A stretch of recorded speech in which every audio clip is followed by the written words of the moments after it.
What's going on, everybody? My name is Danny Gutierrez. Thank you so much for joining us on this episode of the Total Fight Mike. We are actually in the office of GMA, Gutierrez Martial Arts Academy. There's a couple guys lifting weights in the machines right next to me. There's some commotion going on in the back, so I apologize, but this is a dojo and people do love to work out. So, anyways, I apologize for the long review of UFC 244 for the BMF title, or the Bad Motherfucker title, or the baddest MFer title, whatever you want to call it, against for Jorge Masvidal and Nate Diaz when they went up against each other and they squared off. That fight went pretty much the way you would expect it if you are a hardcore mixed martial arts fan and you kind of saw things from the outside looking in. At least if you have been around the block as a martial artist or a mixed martial artist. Nate Diaz just couldn't really find his range or his timing. He landed some good shots, but Jorge Masvidal was just piecing him up. And there was a body kick that he kept landing from the orthodox stance because Nate is southpaw and that side is open. He kept landing that body kick over and over again. And it was actually a kick in the first round that was the beginning of the downfall of Nate Diaz for that 3-round fight.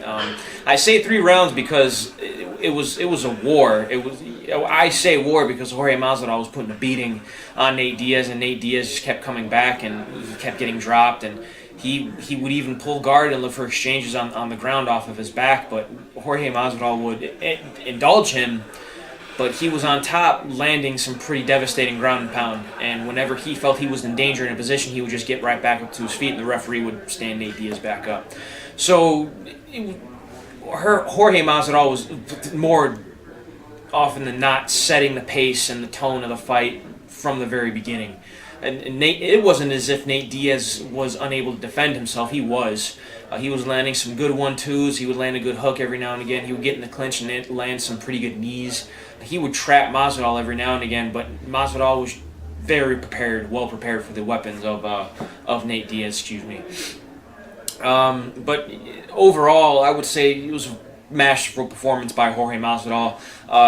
Everyone's kind of taken in the week to kind of soak in the decision and everything. You know, Jorge Masvidal got all the perks, all the media attention. He got New York style pizza at the post-fight press conference. He was folding it, eating it, answering everybody's questions about Conor, about a Nate rematch, about his future. He was kind of feeling himself a little bit. It was really nice. It was really, and I understand the controversy about the belt. I think the belt's a nice touch. I think they could have made it look a little bit more different, a little bit more spectacular. But the belt's got a nice, hard touch to it. As soon as Dana White said that it looked like a Raiders belt, I was kind of like, oh yeah, they're going back to that throwback '90s street thing. So it looked really nice. It was a nice novelty. It's a good feather in Jorge Masvidal's cap. And with that BMF title, a lot of doors are going to open up for him. A lot of doors open up for him because he owns the fastest knockout in UFC history with the flying knee from heaven, which sent Ben Askren to hell. But regardless of that, Jorge Masvidal, superstar. Nate Diaz announcing his possible retirement and maybe closing the doors for good. Listen, if he can teach jiu-jitsu to kids and stick with his brother and keep martial arts a part of his lifestyle with Cesar Gracie Jiu-Jitsu and working a lot on his boxing with, I believe his boxing coach's name is Richard Perez. He could stay out of trouble and do good things for martial arts outside of competition. So if this is the end of Nate Diaz, I wish him the best of luck. If not, I wish him the best of luck in his next fight. So today we have Zabit Magomedsharipov, try saying that 10 times as fast, against Calvin Kattar. Now, Zabit Magomedsharipov is a Russian fighter, Dagestani fighter, one of the many Dagestani fighters coming out of Russia. He only has 1 loss on his mixed martial arts record. Other than that, he's undefeated in the UFC. He's a featherweight. He trains with guys like Frankie Edgar, Ricardo Almeida, Renzo Gracie. He has does his boxing coach with Mark Henry, excuse me. He does a lot of work over there in New Jersey and the East Coast. Calvin Kattar's got some pretty heavy hands. He's got some solid boxing. He isn't undefeated in the UFC. His only loss in the UFC is to Renato Moicano.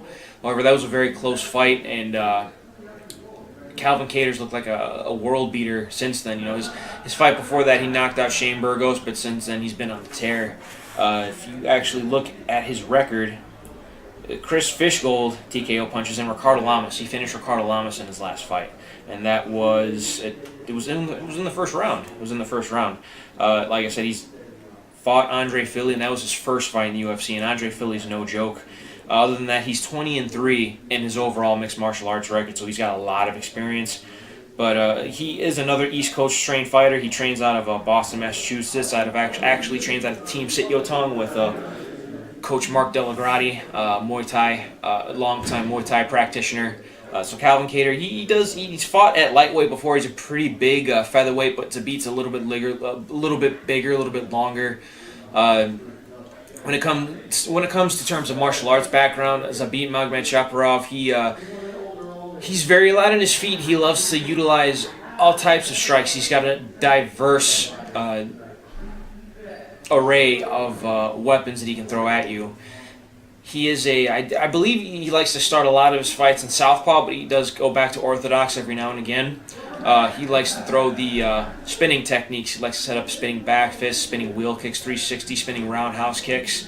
But his fundamentals are there. He likes to utilize his jab and his cross. He likes utilizing his hook, his lead hook or his left hook. So his hooks from the lead position, whichever that may be. He is very light on his feet. He will try his best to keep his back heels off the back of the cage. He will try to take the center of the cage as often as possible.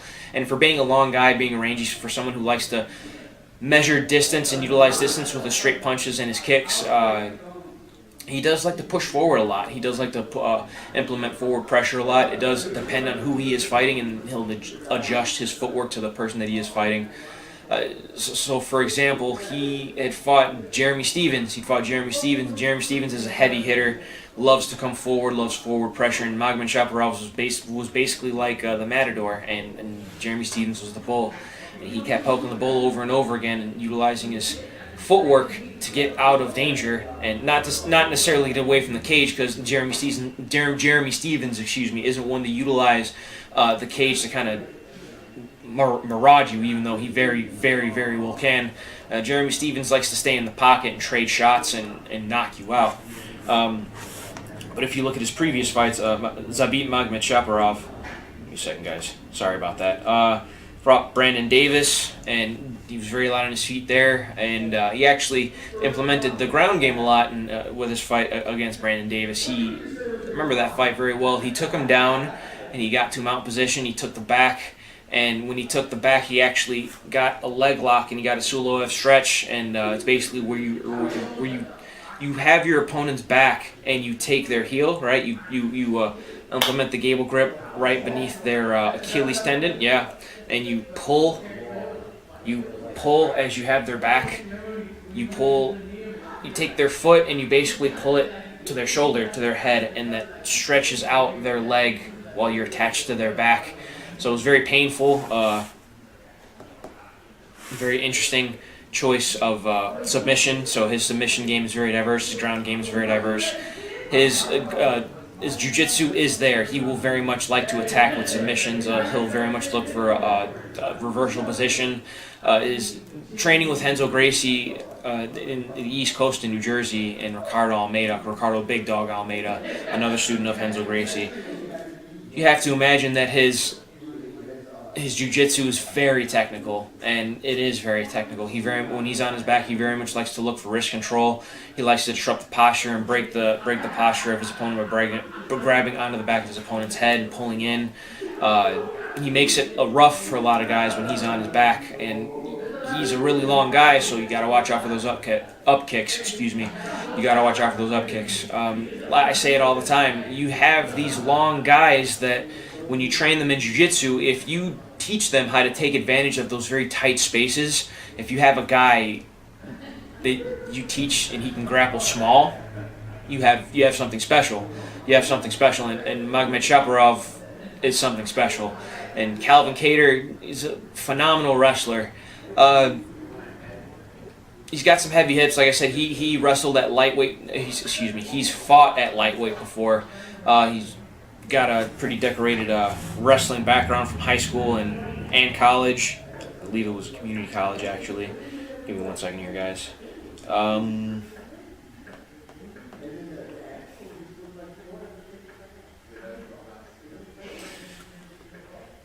Yeah, he's actually a wrestler at Matean High School. Sorry about that. So he was a high school wrestler. He's got a high school wrestling background, but being a Massachusetts East Coast trained fighter on Team Sit Yotong, he's got phenomenal boxing. He knocked out Shane Burgos, as I said. He knocked out Ricardo Lamas. He's got some fast, crisp hands. He's got some pretty durable wrestling. This fight may be primarily a stand-up bout. When it comes to Magomed Shaparov, he has a Sanda background. Now, Sanda is something that Kung Lee is very well trained in, that he's a master of. Sanda is Chinese kickboxing with takedowns, with throws from the clinch position. So, that's very much why he's got a very diverse set of skills. Calvin Cater is very classically trained Muay Thai fighter with some very heavy boxing implemented into it. He does like to utilize footwork very well. Otherwise, he doesn't follow guys. He cuts guys off. So when somebody's utilizing their footwork, he'll cut them off. He'll move with them, not against them. He won't follow them. Or excuse me, he'll move against them, not with them. Excuse me. If you're moving with somebody, you're following them. If you're moving against them, you're cutting them off. But Magomed Shaparov having the ability to switch stances every now and again might give Calvin Cater some problems. Otherwise, Calvin Cater might want to utilize some leg kicks and body kicks. He may even want to utilize the clinch to stay in close so he could land some tight shots. Otherwise, you might see Magomed Shaparov stay very light on his feet, as he always has, and try to touch up Calvin Cater with some diverse strikes from the outside, some kicks and some punches. Like Calvin Cater being a heavy boxer, he's going to want to stay in close.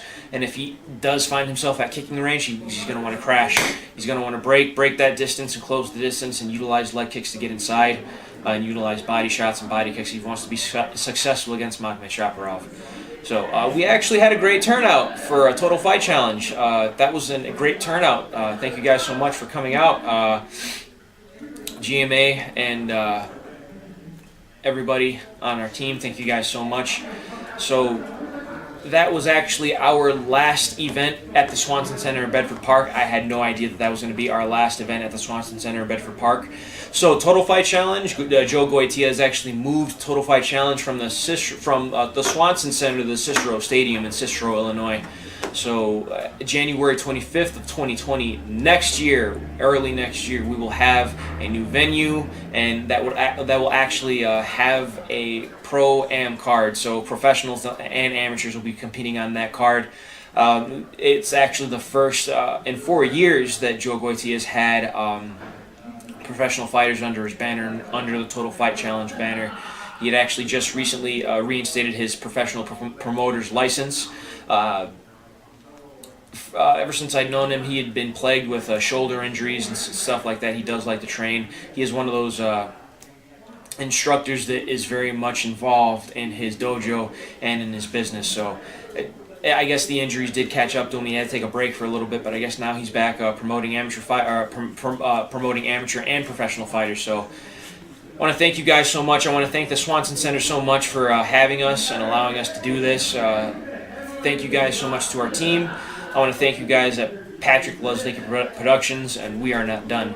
Thank you guys so much again. My name is Danny Gutierrez. Again, hit the like button, subscribe to the channel, and I will see you guys in the sequel. Bye, everybody.